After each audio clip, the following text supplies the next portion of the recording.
Magandang umaga sa inyong lahat. Magandang umaga rin naman Ayun po. din sa mga kasama natin sa ating live streaming sa Facebook at sa YouTube accounts ng parokya. Ang pagbati rin sa inyong lahat ng isang mapagpalang araw. Tayo po mga kapatid ay pumasok na sa 12 linggo sa karaniwang panahon o panahon ng sangtaon. Ang atin pong tema, tayong nananalig kay Kristo ay mga bagong nilalang. Yan. Siguro marami sa atin ang nakaranas na ng mga iba't ibang kalamidad sa buong buhay natin. Kung ilang taon na tayo sa mundong ito, isa sa mga tumatak sa aking isipan ay ang karanasan noong bagyong Rusing, matagal ng panahon, dekada 90, ay ito'y napakalakas sapagkat sa lakas nito'y naputol nito ang tulay ng Sariaya na naging mahirap para maglakbay ang mga tao papuntang Lucena. So nagkakaroon pa ng cutting trip. Pagdating doon sa may tulay na naputol, bababa ka at ikaw ay maglalakad, tatawid ka sa kabilang tulay at doon ka ulit sasakay upang makapunta ka ng Lucena o ng bayan ng Sariaya. At dito na lamang naririto na ako sa parokya. So yung bagyo na tumama sa atin, yung bagyong Glenda siguro, yung natatandaan na maraming mga pananim ang sinira nito. At sa katunayan, naririto na ako sa parokya noon, wala pa tayong kumbento. Doon pa ako nakatira sa loob sa aming bahay, sa aking kwarto. So sa lakas ng bagyo, yung mga matatandang puno ng rambutan, yung malalaking puno, ay mantakin ninyong nabunot, pati ugat. Ganong kalakas. Kasi nga siguro sa dami ng naibuhos na tubig, lumambot ang lupa, sinabayan ito ng malakas na hangin, so nabunot si puno. At ganun din yung mga malalaking sanga ng rambutan, malalaking puno, mga hindi mo na mayayapos yung puno, ay mantakin ninyong pinilipit ni hangin, na para bagang pinutol at pinilipit. So ganong katindi yung bagyong iyon. So alam natin na wala tayong magagawa sa mga ganitong sitwasyon. Pagkat ito nga po ay tinatawag nating natural calamities. Hindi natin masabi. At pagkatapos ng mga ganitong sitwasyon, ina-assess ang mga pangyayari, ang mga damages, kung gaanong napinsala, at ganun din, tinutulungan ang mga tao. Kaya nga, pumapasok na ang iba't ibang mga ahensya ng mga nasa pamahalaan o maging ng mga pribadong individual, pribadong grupo o kumpanya para tulungan ang mga nasalanta. In a way, nagkakaroon ito ng parang magandang bunga sapagkat kapag mayroong mga nakaranas ng salanta, mayroong mga tumutulong. Oh, napapansin ninyo yon? At maging ngayong panahon ng pandemic, yung mga tulong na ating natatanggap, simula pa nung 1 taon, o lalo na nung 1 taon, ay tinawag nating ayuda. Mga tumulong sa atin na tayo nakatanggap ng ayuda. Mga kapatid, sa larangan ng buhay ay masasabi nating meron ding kalamidad, meron ding bagyo na dumaraan sa buhay ng tao. Halimbawa, naririyan yung mga nagkakasakit, o kung hindi man nagkakasakit, miyembro ng pamilya, inaalagaan, at ito'y bagyo. Bagyo sa buhay. Ganon din yung mga nawalan ng mga mahal sa buhay. Mga biglaang namatay o yung mga namatay ng dahil sa COVID. Mga hindi inaasahan na mawawala ang mga mahal sa buhay. Ito'y isang bagyo. Mga nalugi na mga kumpanya, nagsarado. At dahil sa pagsasarang ito, maraming mga tao ang nawala ng hanap buhay. Ito yung mga bagyo sa buhay ng tao. At yung mga naiwan, mga nangulila, dahil sa pagyao ng mga mahal sa buhay, ito'y mga animoy bagyo sa buhay ng tao. Kaya nga, makakapagtanong tayo sa mga ganitong pagkakataon kung nasaan ang Diyos. O tinatanong natin, natutulog ba ang Diyos? Sabi ng awitin ni Gary Valenciano, no?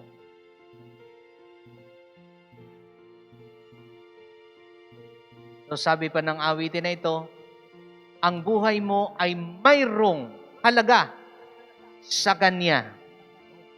Tama po. At ang tanong pa rin natin ay bakit nga baga hinahayaan ng Diyos na ito'y mangyari sa atin? Pinabayaan ba niya tayo?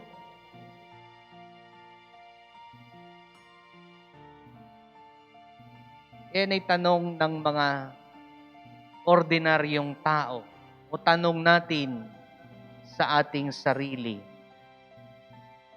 At kung tayo'y hahanap ng sagot, mauubusan tayo ng sagot.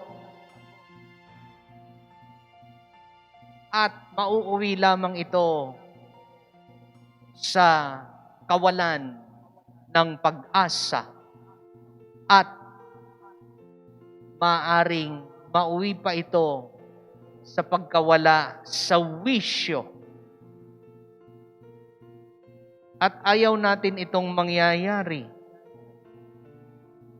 Kaya nga, upang tayo maliwanagan, upang tayo matulungan sa mga ganitong karanasan, tingnan natin kung ano nga bang itinuturo ng ating simbahan. So, dun sa Catholic Catechism of the Catholic Church, CCC, number 324, ay sinasabi rito, ito po'y turo ng ating simbahan, and I quote,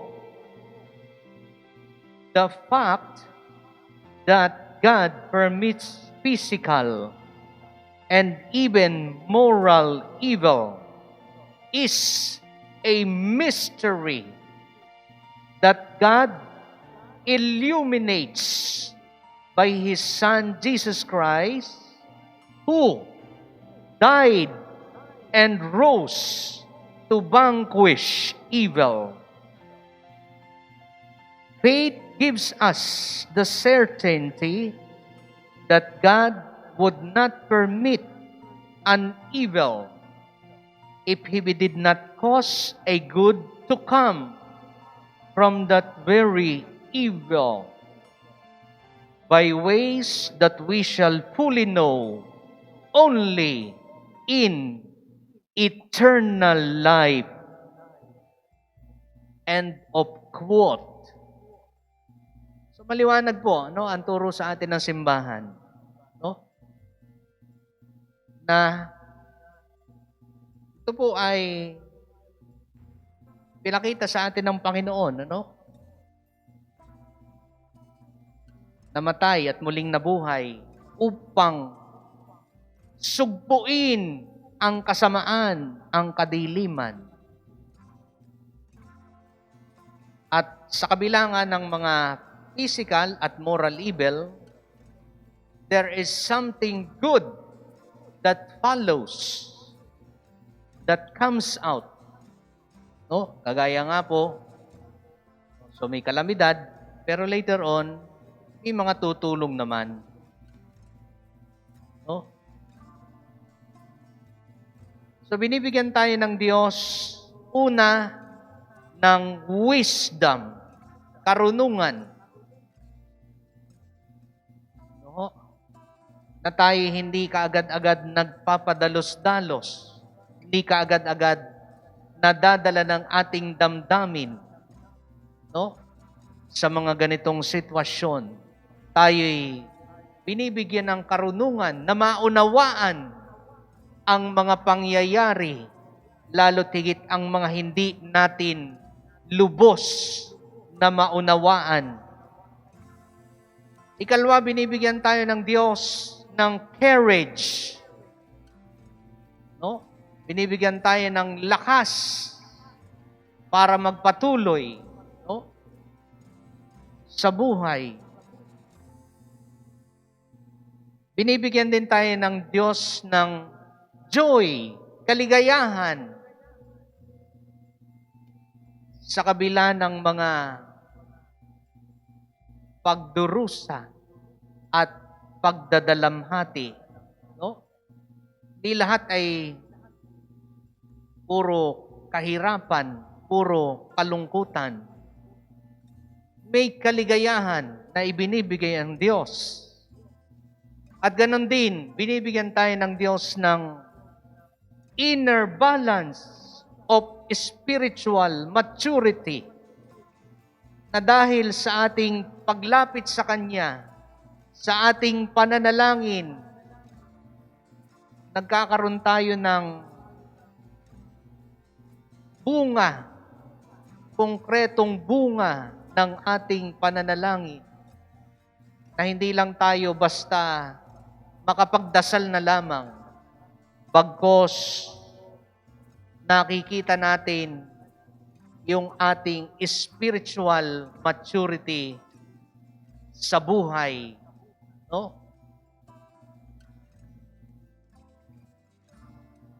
Na maging submissive sa Diyos, na magtiwala sa Diyos. So ang gusto ng Diyos para sa atin, tayo ay mahubog, tayo ay ma-form para saan? Para sa langit.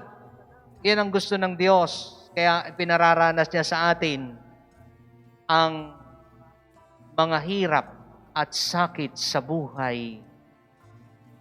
Sapagkat pagdating sa kabila, kaligayahan ang namamayani, ang naghahari.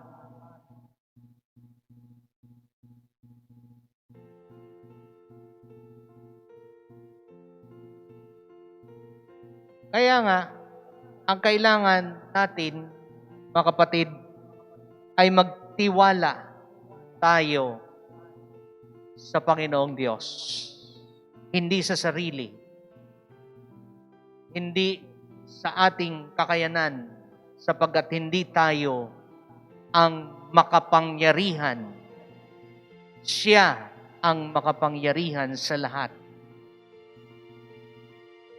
Bagamat ito'y mahirap matutunan, pero may biyaya naman ng Diyos para atin itong matutuhan, tulungan niya tayo. Bakit mahirap matutuhan? Sapagkat meron nga po tayong minana na kasalanan sa ating unang mga magulang, original sin. So tingnan natin sa unang pagbasa ang karanasan ni Job. Si Job, alam natin kung ating babasahin ang buhay ni Job sa kanyang aklat sa Biblia, makikita natin yung mga kamalasan na pinagdaanan ni Job sa kanyang buhay. At dumating na nga yung punto na nagrereklamo na siya sa mga masasamang nangyayari sa kanya. Siyempre, natural. Tao siya. Nagreklamo. Kaya nga, sumagot ang Diyos sa kanya. Sabi sa kanya, aniya, ay ang buhay ay parang katulad ng dagat. No? So alam natin ang dagat, ito po ay hindi natin masasabi kung anong mayroon sa dagat. No? Sapagkat marami sa atin siguro ang mga nakapagbiyahe na sa dagat, pero marami pa rin ang natatakot na magbiyahe, pagkat baka lumubog ang barko, o magkaroon ng tsunami. Kaya nga, very powerful. So, ang dagat daw po ay simbolo rin ng kasamaan at kaguluhan. Maaring pagpunta mo sa mitabing dagat, ang sarap magtampisaw, mapayapa, pero pagka ikay dumating na dun sa may open water, wala ka nang makitang mga kalupaan, wala ka nang matanaw, sapagkat yan ay Pacific Ocean na. So talagang magalaw na ang tubig. Maalon na. So ganyan din daw sa buhay, maalon. Ayan ang sagot ng Diyos kay Job. Pero, di natin pwedeng sabihin sa Diyos, pagka tayo nakakarasa, Diyos ko, bakit mo ko pinabayaan? Sapagkat tayo mga tao, mga finite beings, ang Diyos, siya ay infinite being. Siya ay perfecto. Kaya nga, ang sabi ng Diyos kay Job, siya ay makapangyarihan sa lahat at hindi niya pababayaan ang kanyang mga anak. So si Jesus, naghirap din siya at alam naman natin, yan po ang ating paradigm shift, si Jesus. Sapagkat alam natin, matindi ang kanyang dinanas. Diyos na nagpakasakit, namatay, upang mabuksan ang pinto ng langit na malao ng nakapinid. Anong kailangan nating gawin, mga kapatid? We must learn to pray better. So, ang mga apostol ni Jesus, nung nakita nilang malakas na ang hangin, pumunta sila kay Jesus at siya ay ginising. Sabi ng mga alagad, Panginoon, di ba ninyo alintana, lulubog na tayo? Pero nung magising si Jesus, anong kanyang ginawa? Pinatigil niya ang hangin at ang dagat, pinatahimik niya. Kamangha-mangha. So ganun din, pag tayo lumalapit kay Jesus at nananalangin. So ano ba ang prayer?